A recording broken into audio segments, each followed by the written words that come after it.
Aktibong lumahok ang mga tauhan ng Police Regional Office 6 sa isang bloodletting activity na layuning tumulong sa mga pasyenteng nangangailangan ng dugo. Ang report mula kay Patrolwoman Julie B. Albio.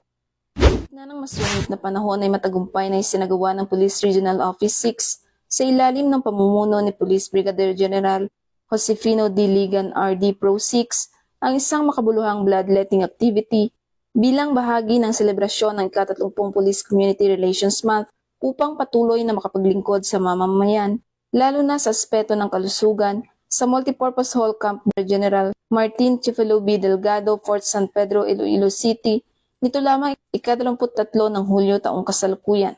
Ang aktibidad ay may temang Donate Blood as Gift, A Little Pain, A Life to Gain, na layuning itaguyod ang halaga ng pagbibigay ng dugo bilang isang regalo ng pag-asa at buhay. Aktibong lumahok sa aktibidad ng mga personel ng Pro 6 at mga miyembro ng Sambayanan Defense Force Multiplier na voluntaryong sumuporta at lumahok sa programa.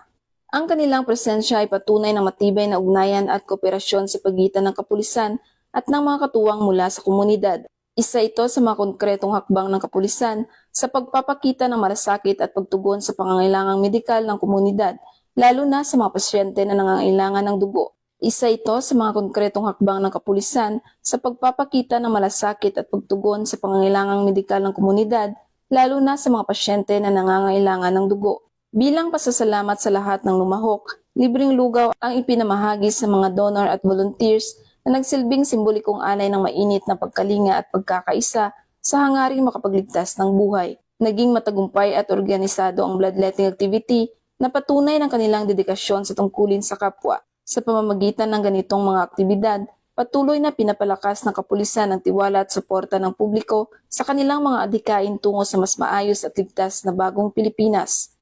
Mula dito sa Western Visayas, ako ang inyong Police News Network Correspondent, Patrolwoman Julie B. Albion, alagad ng batas tagataguyod ng Balitang Pulis.